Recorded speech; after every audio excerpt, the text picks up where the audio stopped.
వైఎస్ఆర్ జిల్లాలో టీడీపీకి big shock. Kamalapuram మాజీ ఎమ్మెల్యే వీరశివారెడ్డి సీఎం జగన్ సమక్షంలో వైఎస్ఆర్సీపీలో చేరారు. సంక్షేమ పథకాలు కొనసాగాలంటే మళ్లీ వైఎస్ జగనే ముఖ్యమంత్రి కావాలని ఆకాంక్షించారు. ఉమ్మడి కడప జిల్లాలో టీడీపీకి ఒక్క సీటు కూడా రాదంటున్న వీరశివారెడ్డితో మా ప్రతినిధి Nagaraju face to face. CM YS Jagan పర్యటన రోజే టీడీపీకి గట్టి షాక్ తగిలింది. కమలాపురం నియోజకవర్గ ఇన్ఛార్జ్ మాజీ ఎమ్మెల్యే వీరశివారెడ్డి కూడా టీడీపీకి గుడ్ బై చెప్పి ఈరోజు వైసీపీ కండువా కప్పుకున్న పరిస్థితి ఉంది. మొత్తానికైతే ఆయన ఎందుకు టీడీపీ విడాల్సి వచ్చింది, తర్వాత ఇప్పుడు వైసీపీలో ఆయన ఎలాంటి పాత్ర పోషించనున్నారనేది మనం ఆయనతోనే మాట్లాడే ప్రయత్నం చేద్దాం. సార్ చెప్పండి, ఎందుకు టీడీపీ విడాలి? జగన్మోహన్ రెడ్డి 5 ఏళ్ల పాలనలో పింఛన్లు సక్రమంగా పంపిణీ చేసినాడు. వాళ్ళ ఇండ్ల కాడికే తీసుకొని పోయి ఇచ్చినాడు. నవరత్నాలు ఏ అయితే చెప్పినాడో చెప్పిన ప్రకారం అవన్నీ అమలు చేసినాడు. తిరిగి ప్రజలంతా కూడా జగన్మోహన్ రెడ్డి ముఖ్యమంత్రి కావాలని కోరుకుంటున్నారు.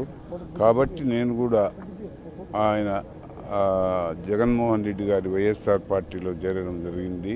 కడప జిల్లాలో 10కి 10 సీట్లు గెలిచి వైఎస్ఆర్ పార్టీ మళ్ళా విజయకేంద్రం ఎగరేస్తుంది. సార్, పొత్తులో భాగంగా 3 పార్టీలు వస్తున్నాయి కదా, ఇది ఎంతవరకు ప్రభావం చూపుతుంది? పార్టీ లేకమైతేనేముండదు, ఎన్ని పార్టీలు లేకమైనా వచ్చిన ఇబ్బంది ఏం లేదు. ఖచ్చితంగా జగన్మోహన్ రెడ్డి గారు మళ్ళా విజయకేంద్రం. మీ పాత్ర ఎలా ఉండబోతుంది? వాళ్ళు వైసీపీ వాళ్ళు ఎట్లా ఉపయోగించుకుంటే ఎట్లా నాకు చేతనైతే ఎట్లా నేను ఖచ్చితంగా వైసీపీకి బాగా పనిచేస్తాను. మొత్తానికైతే ఈ ఎన్నికల్లో టీడీపీ కూడా మేము 10కి 10 స్థానాలు గెలుస్తామని, మేము కూడా కడప జిల్లాలో గెలుస్తామంటాం. 10కి 10 వాళ్ళ ముఖాలు ఎప్పుడు గెలిచినారు? ఎప్పుడన్నా గెలిచింటే ఇప్పుడు కూడా మనం నమ్మొచ్చు.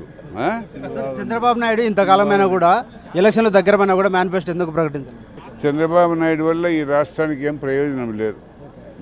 ఇది మొత్తంగా చూస్తే వైఎస్ జగన్ గడిచిన 5 ఏళ్లుగా అమలు చేసిన సంక్షేమ పథకాలు, తర్వాత చేసిన అభివృద్ధిని చూసే తాను వైసీపీలో చేరాను. తర్వాత చంద్రబాబు నాయుడు కూడా అధికారంలోకి గెలిచేది లేదు, చేసేది లేదు, ఆయన వల్ల ఎలాంటి ప్రయోజనం లేదు. తర్వాత ఆ జిల్లాలోనూ 10కి 10 స్థానాలు కూడా ఈసారి వైసీపీ గెలుపొందడం ఖాయమని చెప్పేసి కూడా వీరశివారెడ్డి అయితే చెప్తున్నారు. కెమెరామెన్ రాముతో నాగరాజు, సాక్షి న్యూస్, పులివెందుల నుంచి.